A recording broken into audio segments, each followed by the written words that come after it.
Let's go. We are less than 24 hours before tip-off for the Indiana Pacers and Milwaukee Bucks first game of the playoff series. I'm excited. Welcome in. This will be a short podcast. I just want to hop on here, talk about this series. I'm excited for it as an Indiana Pacers fan. This couldn't have worked out better for us. We got a good matchup, and you all will hear why here just in a little bit. So appreciate y'all for joining, and this is Unspoken Hoop Knowledge, a sports podcast.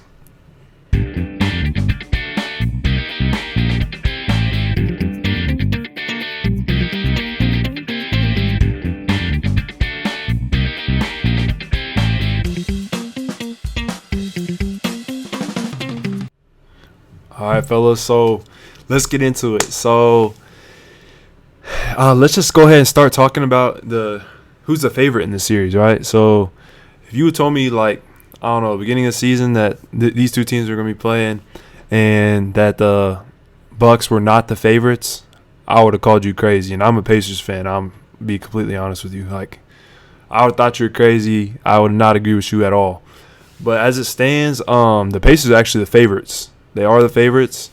And the crazy part is that this is the first time that a 6 seed has ever been the favorite on a 3 seed, of all time. And I think also the other cool thing is that the Mavericks are the favorite in the first game over the Clippers. So that's two teams this season that are favorites over a 3 seed, and that's pretty cool. That just shows how competitive the league is, how each of these teams are growing, they're getting better. The West was tight this year. Lots of teams missed out on the playoffs that were honestly playoff teams. East a little bit weaker, but we got some good teams either way. So let's hop into it. So why are the Pacers the favorites, right? So some of you all might know this, but Giannis is injured, and there's no guarantee he's going to play game 1. Maybe not even a guarantee he'll play game 2. But we'll get more into that. So I'm trying to think about it. So I think it was against the Celtics. It was April 9th. April 9th against the Celtics. Giannis hurt his calf. It was kind of a freak accident. I think he inbounded the ball. He started running up the court. He was running, and I think as he was running, he just felt something in his calf. So he reached down and he held his knee, and everyone thought it was non-contact. So they were real worried what happened.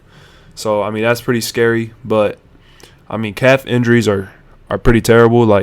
You got to be careful with that stuff, because with the calf injury, there's people that have had calf injuries and then come back too soon, and then they end up tearing their Achilles or something.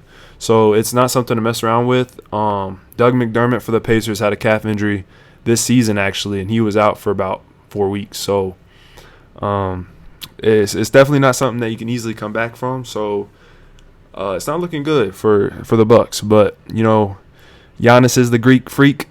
That man is something else when it comes to returning from injury. He is a fast healer. Also a freak in the sheets is what he says. So I don't know. He's a man of all talents, so we'll see. I wouldn't be surprised if somehow he suits up game 1 and we're all shocked. But, it would be a little shocking, but, it is Giannis at the end of the day. So, honest opinion, I think he'll be back for game 2. I think he'll miss game 1, but, we'll see.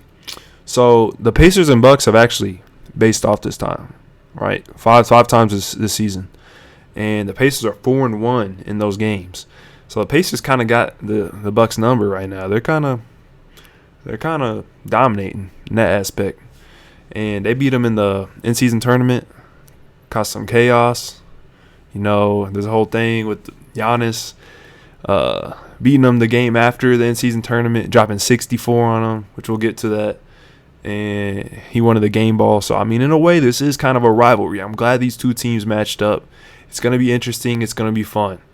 So I'm excited. But yeah, so the Pacers and Bucks have played 5 times, like I said, and the one game that the Pacers dropped to the Bucks was when Giannis dropped his career high 64 points on December 13th.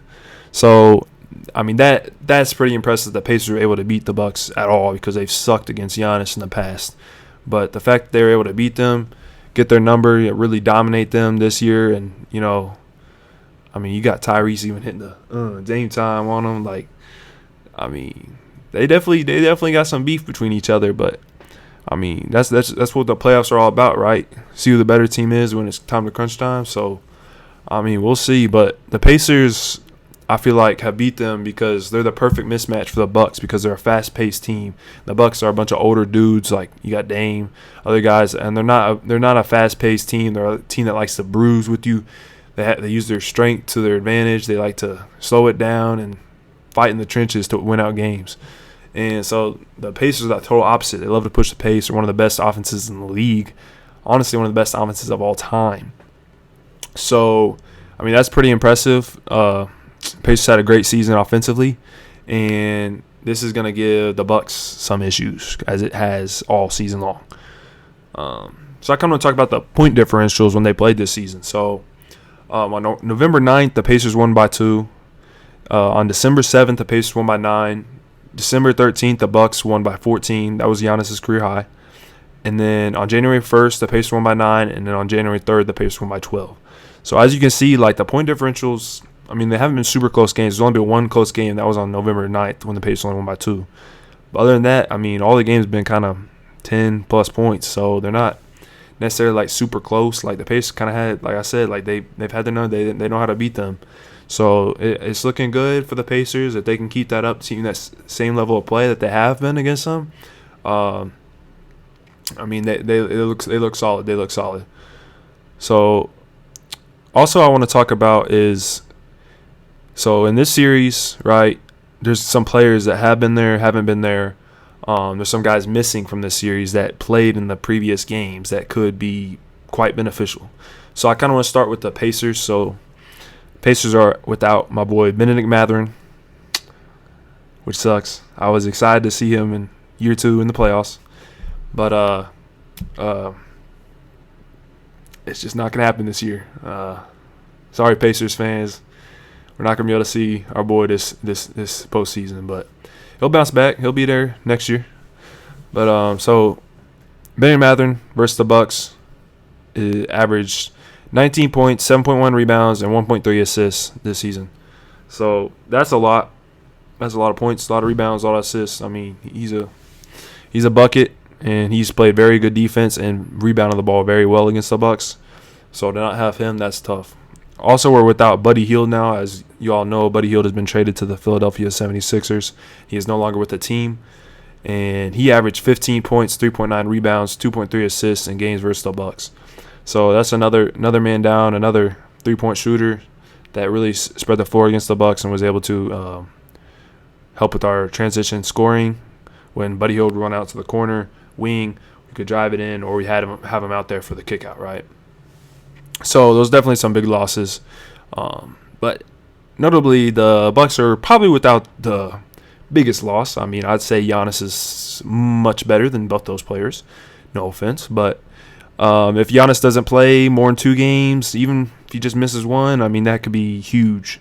Even though the Pacers have beat the Bucks this year with Giannis when he's played. So I think it's kind of iffy on if the Pacers would still win without Giannis. I mean, we don't really know. I mean, it's a different game when it comes to playoff time. But I will say that Giannis dominates the Pacers when he plays. It's right here. I have the stats. So in the last 2 years, he's averaged 39.4 points per game, 12.9 rebounds per game, and 6.3 assists per game. I mean, that's like 2K numbers. The dude, I mean, the dude is just dominating. He's just dominating. It's insane. So, yeah, for the Bucks to not have him for a couple of games, it's going to be rough for them, especially because of how bad their defense has been this year, even with Giannis, and to miss have your best defensive player go out. I mean, especially when you have lost Drew Holiday, I mean, that's rough. That's rough. Brook Lopez is going to be like their only, like, him and Pat Bev will be the only, like, super solid defenders in this series. The other guy that's missing from this series is Campaign. Campaign has averages of 4.8 points, 3.0 assists, 1.4 rebounds in 5 games against the Pacers this season. he's not a good defender, and I don't see that impacting the Bucks in a negative way of not having him anymore. So now I want to kind of talk about the new additions for each team. So Pacers, y'all know, got Siakam, Pascal Siakam, and he's here. It's Pacer Nation time. We got Siakam, Halliburton. You know, that's a good little pick and roll, good little duo we got going on.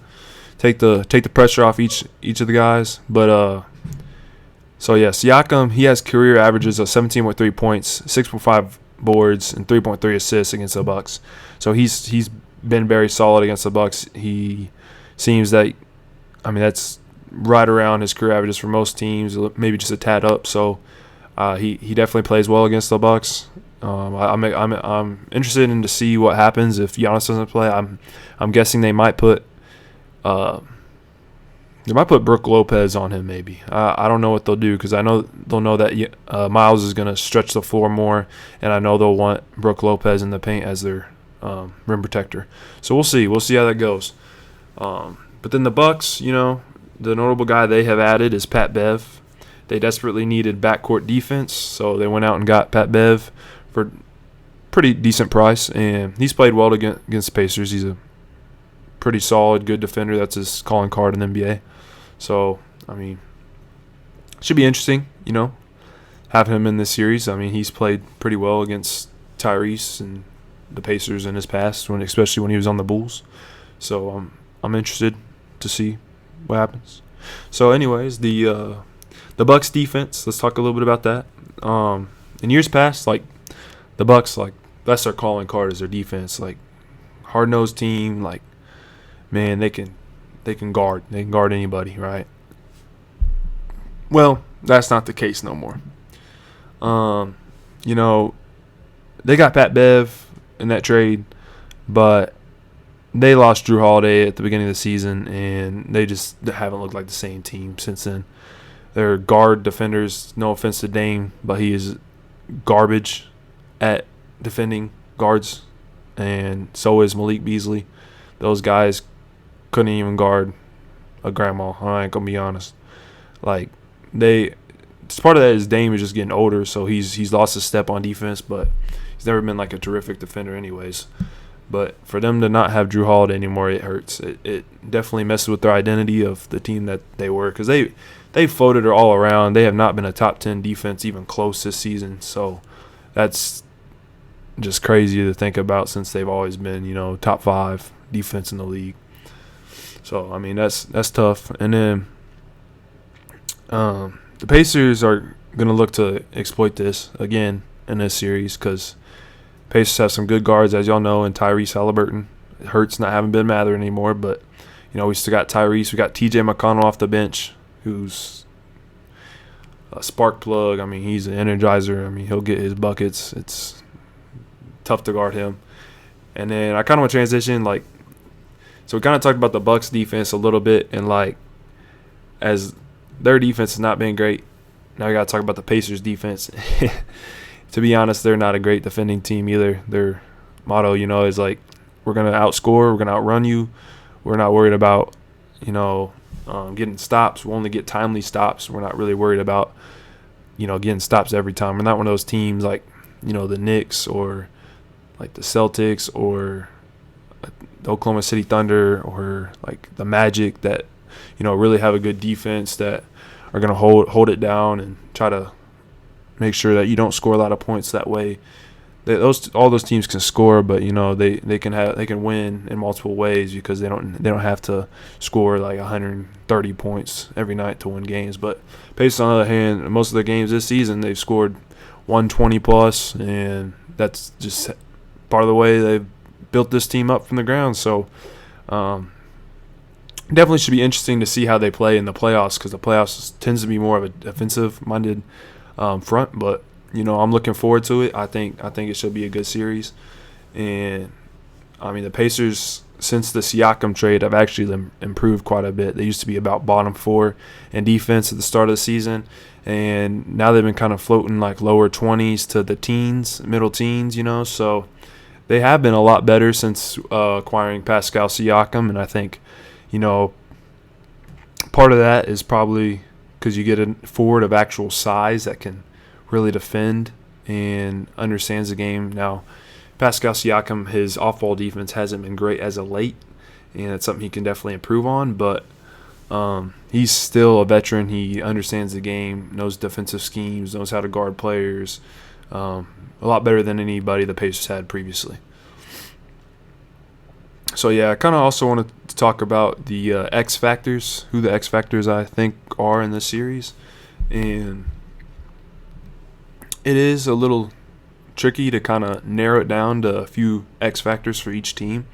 But for the Pacers, like, I kind of narrowed it down to two. But Siakam is by far the main X factor for me. Like, he's the one guy that we went out and got. So, I mean, this dude is, I mean, he's won a championship. He's been on a team that, you know, made it all the way. So he has that experience, and there's not a lot of guys on the Pacers that have any playoff experience. You know, Miles Turner is one of the only other ones. So I expect Siakam to really take a stance and really show off his leadership skills and to really flourish in this environment, as he's been here before. And I think he's going to have a great series. He's going to really I feel like Tyrese might have his struggles in this series. I still think Tyrese is going to play great, but I do think that at the end of the day, Siakam is going to be the guy that prevails and really pushes through to get the Pacers this series win. So the other guy that's kind of an X factor for me is Andrew Nembhard. He will be guarding what I think he'll be guarding Dame probably. You know, Dame Dollar is probably going to be getting guarded by him the entire series. Might throw some Aaron Nesmith at Dame at times, but Andrew Nembhard's by far probably best on-ball defender that we have on this team, and he's a good off-ball defender too. He's probably the best all-around defender that we have as well.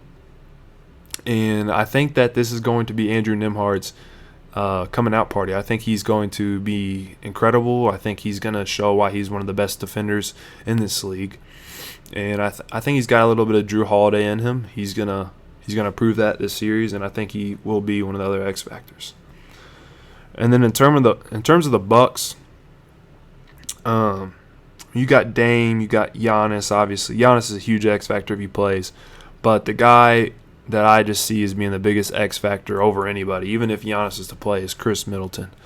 I mean, Chris Middleton is a 2 or 3 time All-Star, I believe, and he's had some injuries as of late, and I mean, that dude was like top tier small forward in the league there for a while, maybe top 8 small forward. So if he can get to even close to All-Star level during this series and win a couple games or win just one game till Giannis can get back, that'll be huge for the Bucks, and they definitely need someone else to step up besides, you know, Damian Lillard if Giannis is out, and why not Chris Middleton? Chris Middleton was on the team when they made that championship run. He's got the experience. He's had some injuries.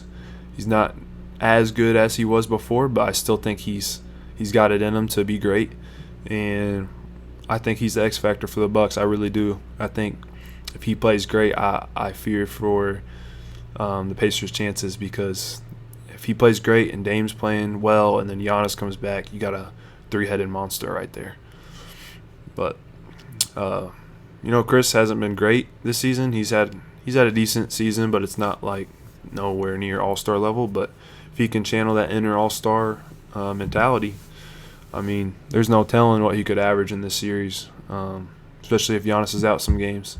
It's gonna be exciting to watch him play. I mean, even though I'm a Pacers fan, I hope that, you know, he can.